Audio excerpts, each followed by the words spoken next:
Shalom and welcome back to another edition of Torah-bytes. And I know it's been a minute since I've done something, but today is the day. I finally got something for you. And so really, I wanted to do something really short and sweet. I did a Torah portion in church not too long ago, Lech Lecha. And during, partway through the Torah portion, it began to talk about a very, very, very interesting figure, Melchizedek, how you might pronounce it. And one of the things that's really interesting about Melchizedek, as I was reading it, I kind of thought about how many pastors I've sat under, and I've seen segments on various TV or televangelists where they were talking about Melchizedek, and they'll talk about how he had given how Abraham had given him a tenth of all that he had, and they'll use that when they do their, what do they call that? The offertory teaching, teaching they'll do before offering. They'll show how, important the act of tithing was. And so I read that and I really began to think about it, and I began to look at the passage, and it really had me scratching my head. Like, I'm not so sure the way this thing has been taught is the way that it's supposed to, or the way it was meant to be understood. And so I wanted to kind of share with you, because when I did the Torah portion in my church, what I did is I began to talk to them, and I shared with them what I read. So I want to kind of do that same thing with you guys. And so what I'm going to do first of all, and it's coming from Genesis 14, beginning at verse 17. So what I wanted to do is read the verse first of all, and as we read it, then kind of jump into it. Because again, what I've come to find out is when it comes to interpreting the Bible or just reading the Bible, you have to understand that context means everything, and you have to look at that and not try to put your own theology in what you think it's saying, but what is the story really saying? And it's interesting, as I look this thing up, I found that a majority of every article that I read on this topic of Melchizedek, it conveys that Abraham gave him a tenth, but I found one that said it was the other way around. And as I read that and then look back at the scripture, I find that I'm inclined to believe that I think that Melchizedek had given Abraham a tenth of all he had. So let's get into it, starting with Genesis 14 through 17, and I am reading from the TS 2009 Bible. And it says, and after his return from the striking of Kedorla Omer and the sovereigns, which means kings, who were with him, the sovereign of Sodom came out to meet him at the valley of Saweh, that is the sovereign's valley. And Melchizedek, sovereign of Salem, brought out bread and wine. Now he was the priest of the Most High El, or Most High God. And he blessed him, and he said, blessed be Abram of the Most High God, possessor of the heavens and earth. And blessed be the Most High God, who has delivered your enemies into your hand. And he gave him a tenth of all. Okay, and so that's where I'm going to stop at.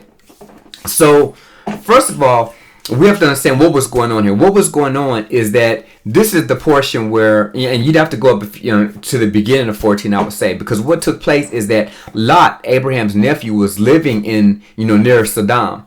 And you had 5 kings coming against 4 kings, right? So 5 kingdoms against 4 kingdoms. And those 4 kingdoms comprised of Sodom and a few other places. And so when they came and they overwhelmed that place, and what happened is that as they overwhelmed them, they took all the cattle, all the spoils that was there, to include a lot of the people.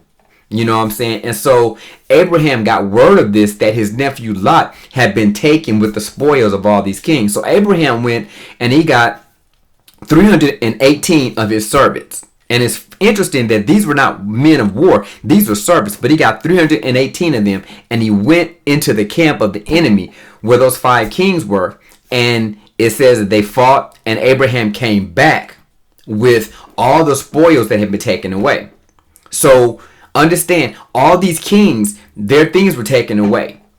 And although Salem is not necessarily mentioned you know what I'm saying, where that's at, the fact that he was there is something to take note of. And so, all the kings were there. Abraham came back with all the spoils, all the people, and everything like that. And so the king Melchizedek walked up, offered bread and wine. He blessed Abraham, and it says that, and he gave him a tenth of all he had. Now this is where it gets interesting.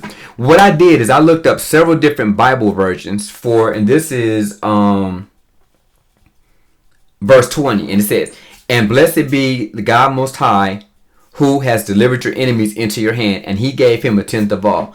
I looked at several different Bible versions, the King James and a handful of other ones, and all of them was interesting. All of them, none of them mentioned Abraham by name.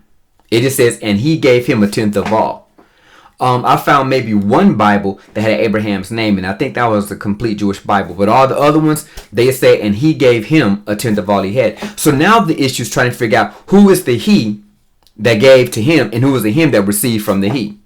So let's kind of look at that contextually. Start with 18. And Melchizedek, the king of Salem, brought out bread and wine. Now he was the priest of the God Most High, and he, Melchizedek, blessed him, Abraham, and said, "Blessed be Abraham of the Most High God, possessor of the heavens and earth. And and blessed be the Most High God, who has delivered your enemies into your hand." And he, once again, hold on, let me back up. And he blessed him, he, Melchizedek. So he is always the he. Okay, so let's go back up. And he, Melchizedek, blessed him, Abraham. So you got the he is Melchizedek, the him is Abraham. And he, Melchizedek, gave him, Abram, a tenth of all he had. And so I looked into the Hebrew version. And as I was reading the Hebrew version, I found, I was like, wait a minute, this is interesting. Because the he is... So the he is Abraham. That Abraham was the one that was the receiver, you know what I'm saying, of the tithe. Because again, he was bringing everybody their belongings back. And so Melchizedek, it becomes more of a thing of gratitude, because Melchizedek says, you know what, you have brought all my stuff back. I wouldn't have had this if it wasn't for you. So here's a tenth of what I have. It wouldn't make sense for Abraham to go and bring everybody's stuff back. And then Melchizedek says, you know, and then he decides he want to give Melchizedek some of what he had. It just contextually doesn't make sense. So ultimately, looking at it in context, I'm of a mind to believe that it was the other way around, that Abraham was the receiver of the tithe of Melchizedek. And even when I looked in the Hebrew version and to read the Hebrew scriptures, what I found is that, again, that it doesn't say a person's name, it just, and he gave him. And so now you're going back into the contextual aspects of it, and you find that he is always Melchizedek, and the him is Abraham. So he, Melchizedek, gave him, Abraham, a tenth of all he had, because Abraham brought it back. So it's kind of a thing that here's a reward. Imagine, have you ever lost something before, and you know you're looking for it, and it's really valuable to you, and you put out a reward for it and everything. When somebody gives it back to you, you bless them, you give them something because you're appreciating what they've done for you, because they brought that thing that was lost to you.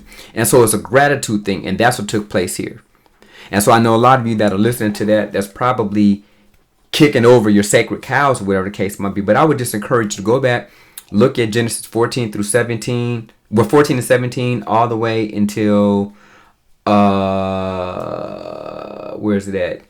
14 and 20, and really look at that. And then to give it more context, let's go a little further in verse 21. And it says, "And the king of Sodom said to Abraham, 'Give me the people, and you take the goods for yourself.' But Abraham said to the king of Sodom, 'I have lifted my hand to Jehovah, the Most High God, the possessor of heavens and earth, not to take a thread or a sandal strap of whatever is yours, lest you should say, I made Abraham rich.'" So the king of Sodom saw what Melchizedek did in blessing Abraham, so now he wanted to copy and do the same thing. Now, although Abraham received the gratitude of Melchizedek, the motive of the king of Sodom was much different. His was, well, I want to be, you know, to seem like, hey, I'm that guy, you know, I'm blessing you and stuff like that, so that he can in his heart say, well, I gave this because of me that Abraham is rich. And Abraham was like, no, I'm not going to give you the opportunity to boast and claim the wealth that my God gave me and say that, you know, God gave this to, or that I gave this to him. So he said, just the food that my people ate, that's all we want. And so that's kind of the difference when you contrast the two. But understand, in both cases, both kings wanted to bless Abraham. One had right motives of gratitude. The other had motives of pride to get up there and say, I did this. I made it possible for you to have what you have. So it's just something to kind of go back and glance over and think about. I think that it's probably a thing that's hard to receive, hard to accept, because of the fact that we've heard so many times, and even I've heard pastors talk about that from that context, saying that Abraham paid Melchizedek a tenth. You know what I'm saying? And it flows with how church theology is, but is that really what the scripture is saying? And so sometimes we can't go and try to make the scripture say what we want it to say, but we have to look and see, what is the scripture really saying? Now, could I be wrong? It's possible. I'm not saying I have all the answers, but I'm saying when you look at this contextually, it makes more sense that Melchizedek had given to Abraham, as opposed to Abraham going, fighting this battle, and then coming back and giving this guy, a tenth of all he had. Because the idea of tithe was not necessarily a big thing. Now, we understand that in the beginning, that Cain and Abel brought an offering, of what they had before God. But the idea of tithing to a person had not even been, had not been a thing at that point, So that's kind of something I wanted to kind of share with you guys, give you guys something to think about. Again, the idea is to keep these short, sweet, and to the point and all that kind of stuff, but to give you something a little bit different than what you get from Torah Awakening. So, again, I hope that was something that blessed you. I hope you learned something from that. Definitely want to hear the comments. If you haven't liked and subscribed to the page, go ahead and do that so that you could be sure to get every time, get the new episodes every time they come out. So that being the case, shalom, and I will see you guys on the next episode.